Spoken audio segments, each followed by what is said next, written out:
Okay. Hello and welcome to Atop the Fourth Wall, where bad comics burn. Wait, wrong show. It's not our show. I know. Welcome back to Harry Potter and the Philosopher's Stone. Yes, indeed. This time, today we'll read Chapter 2, The Vanishing Glass. Apparently. Alright, so sit back, relax, buckle your seatbelts, because we're in for a wild ride. I'll take over narrating this time with Chapter 2. Alright, here we go. Nearly 10 years had passed since the Dursleys had woken up to find their nephew on the front step, but Privet Drive had hardly changed at all. The sun rose on the same tidy front gardens and lit up the brass number 4 on the Dursleys' front door. It crept into their living room, which was almost exactly the same as it had been on the night when Mr. Dursley had seen that fateful news report about the owls. Only the photographs on the mantelpiece really showed how much time had passed.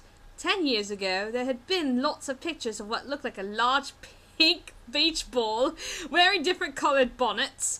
But Dudley Dursley was no longer a baby, and now the photograph showed a large blonde boy riding his first bicycle on a carousel at the fair, playing a computer game with his father, being hugged and kissed by his mother. The room held no sign at all that another boy lived in the house too. Yet Harry Potter was still there, asleep at the moment, but not for long. His Aunt Petunia was awake, and it was her shrill voice that made the first noise of the day. Sorry, just gonna skim it. Up! Get up! Now! Harry woke with a start. His aunt rapped on the door again. Up! She screeched. Harry heard her walking toward the kitchen, and then the sound of the frying pan being put on the stove. He rolled onto his back and tried to remember the dream he had been having. It had been a good one. There had been a flying motorcycle in it. He had a funny feeling he'd had the same dream before. Yeah, because it really happened. His aunt was back outside the door. Are you up? Sorry.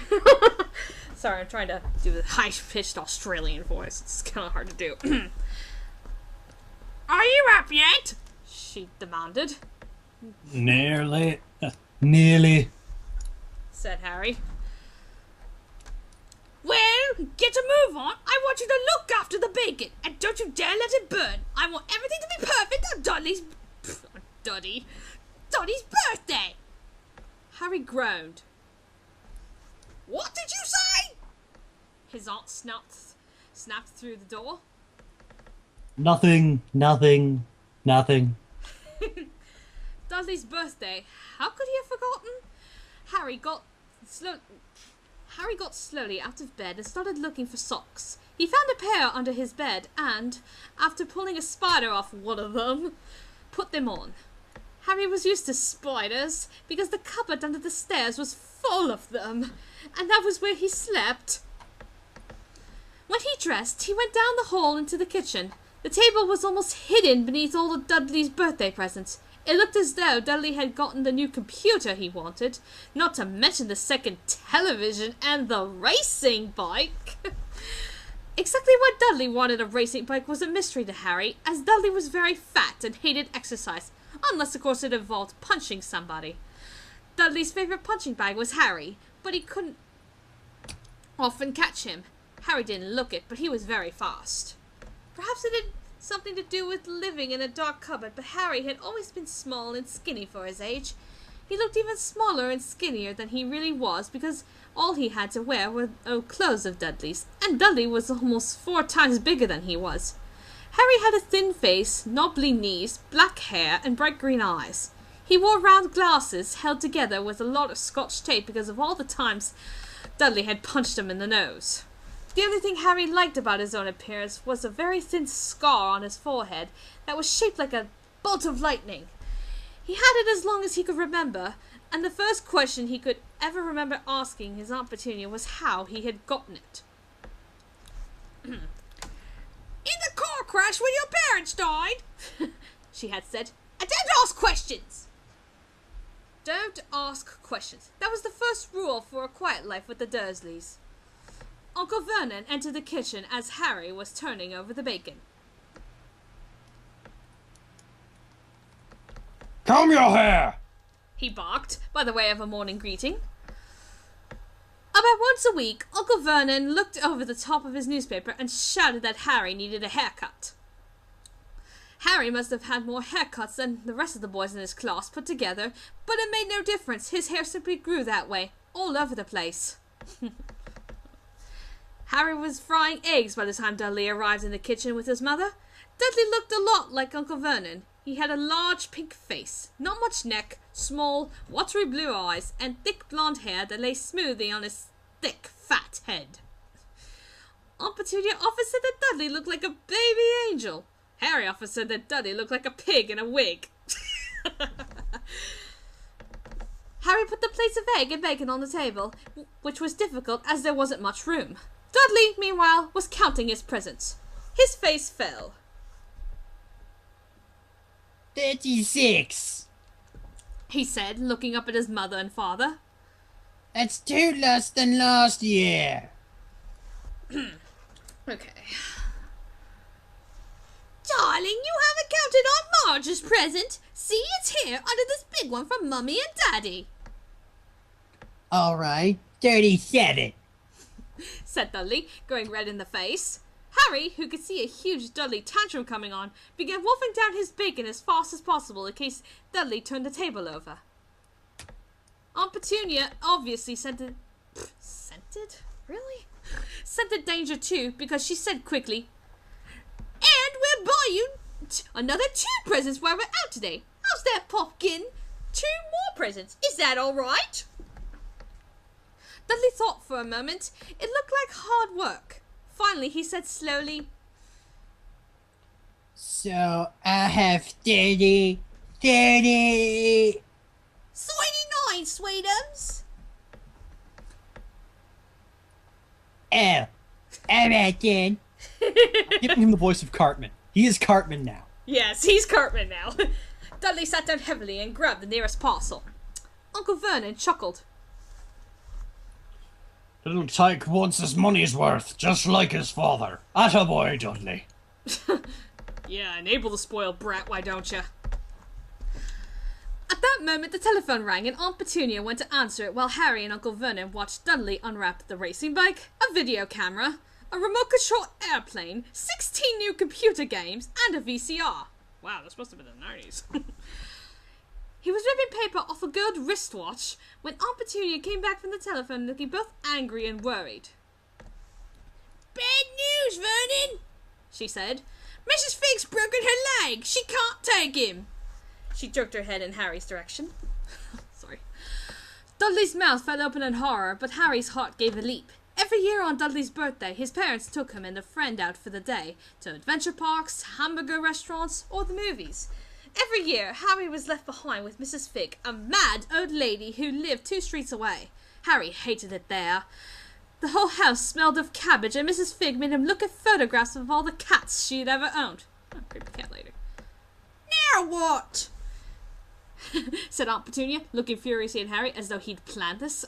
Harry knew he ought to feel sorry that Mrs. Fig had broken her leg, but it wasn't easy when he reminded himself it would have been a whole year before he had to look at Tibby's, Snowy, Mr. Paws, and Tufty again. We could phone Marge. Uncle Vernon suggested. "Don't be silly, Vernon. She hates the boy." The Dursleys often spoke about Harry like this, as though he wasn't there, or rather, as though he was something very nasty that couldn't understand them, like a slug. What about, what's her name, your friend? Yvonne. "On vacation in Majorca," snapped Aunt Petunia. You could just leave me here. Harry put in hopefully he'd be able to watch what he wanted on television for a change and maybe even go on Dudley's computer. Aunt Petunia looked as though she'd just swallowed a lemon. "And come back and find the house in ruins?" she snarled. Won't blow up the house, said Harry, but they weren't listening. I suppose we can take him to the zoo," said Aunt Petunia slowly. "And leave him in the car." That car's new, he's not sitting in it alone. Dudley began to cry loudly. In fact, he wasn't really crying. It had been years since he'd really cried. But he knew that if he screwed up his face and wailed, his mother would give him anything he wanted.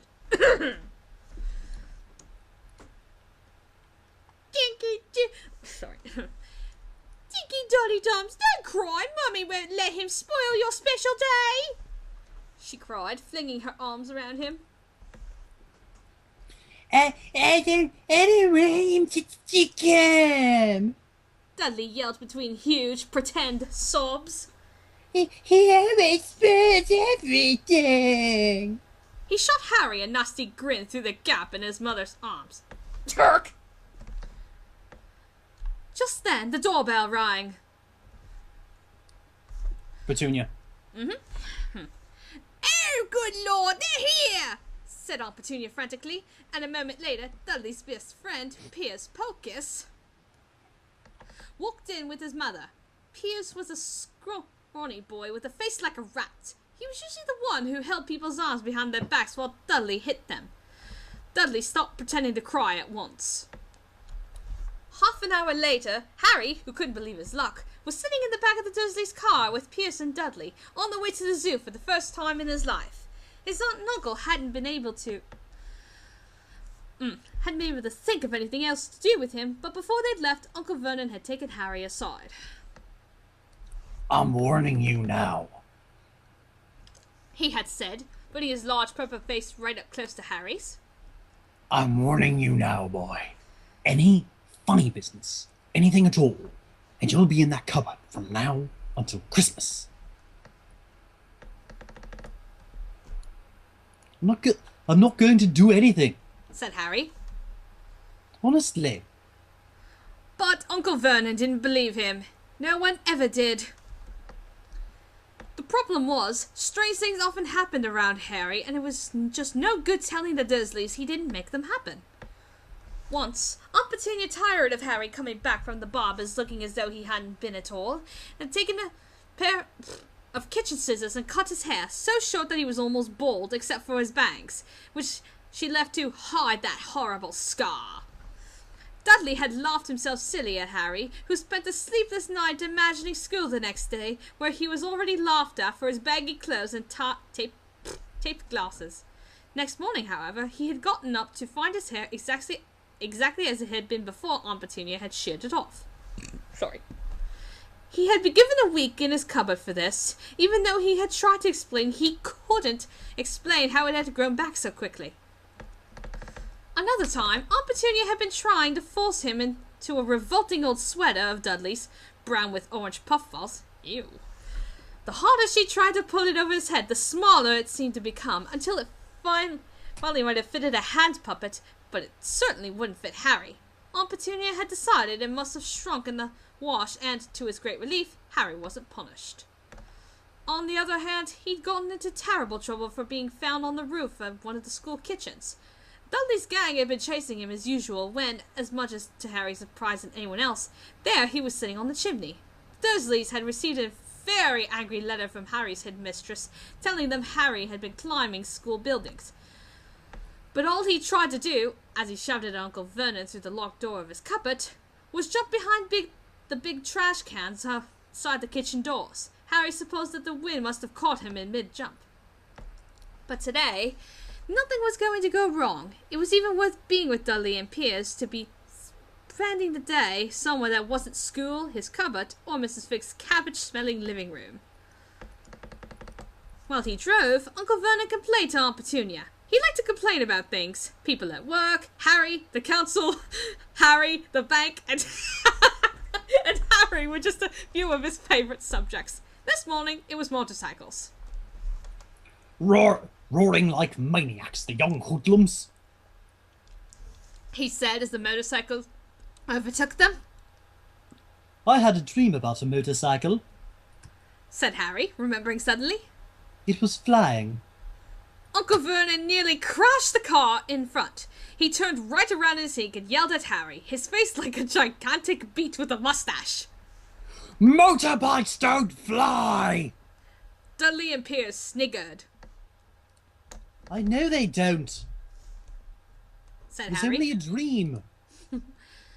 but he wished he hadn't said anything. If there was one thing the Dursleys hated even more than his asking questions, it was his talking about anything acting in a way it shouldn't, no matter if it was a dream or even a cartoon.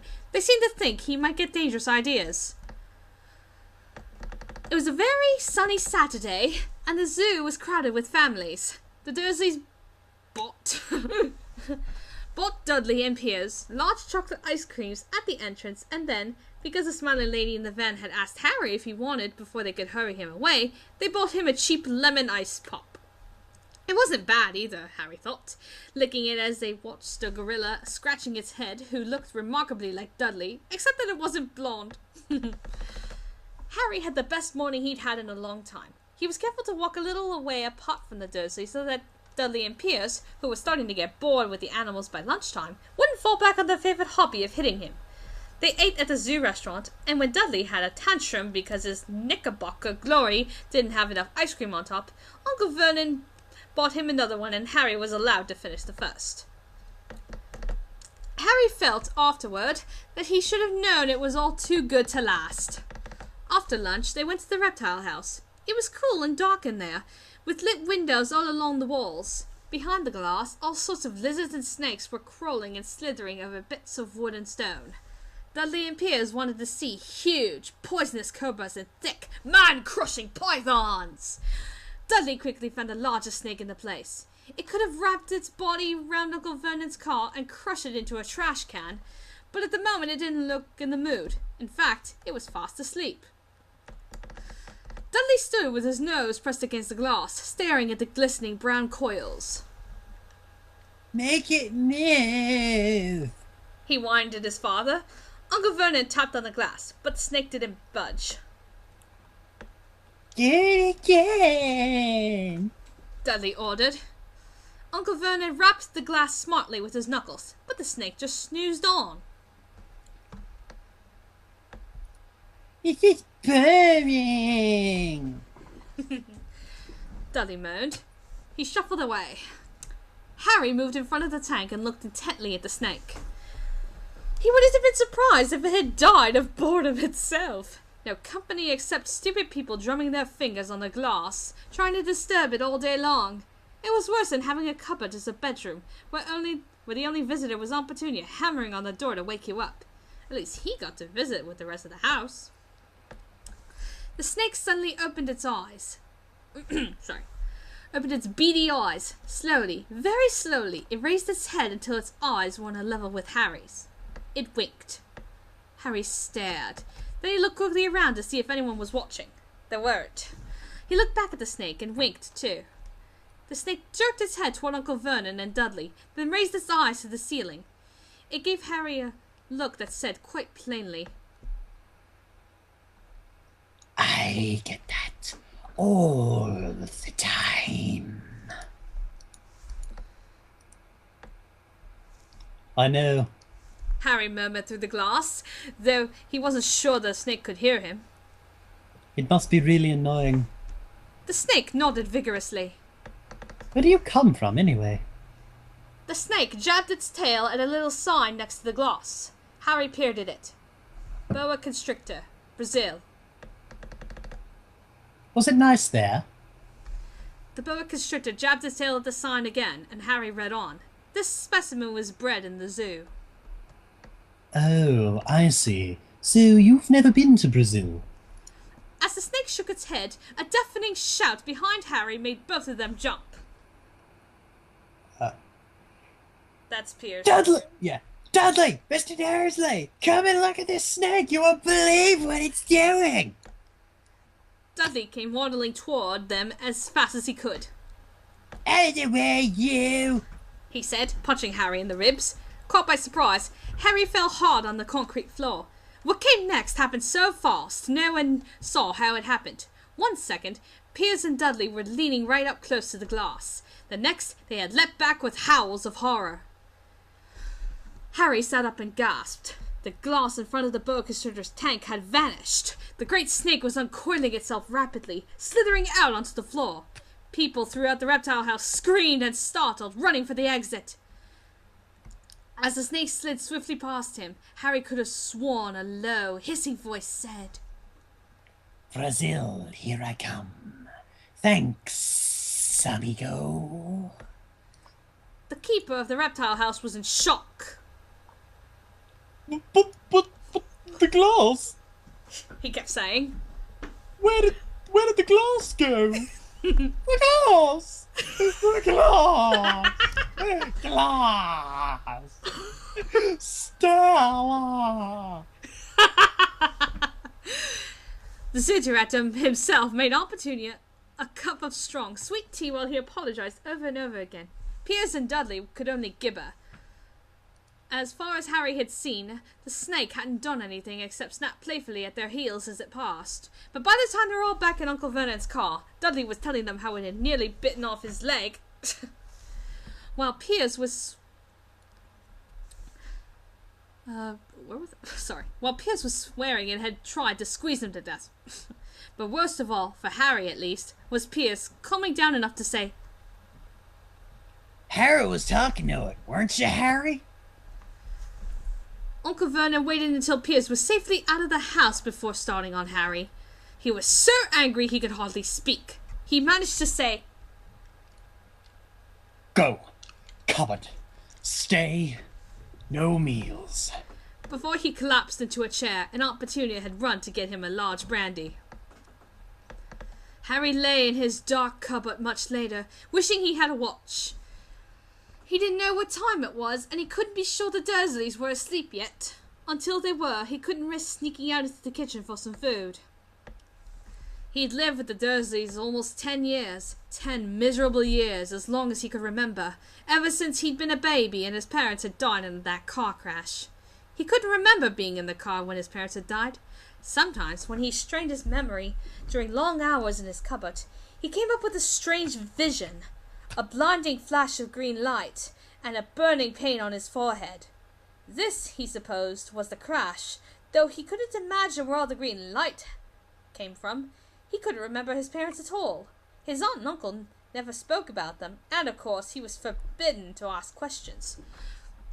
There were no photographs of them in the house. When he had been younger, Harry had dreamed of some unknown relation coming to take him away. But it had never happened. The Dursleys were his only family. Yet sometimes he thought, or maybe he hoped, that strangers in the street seemed to know him. Very strange strangers they were too.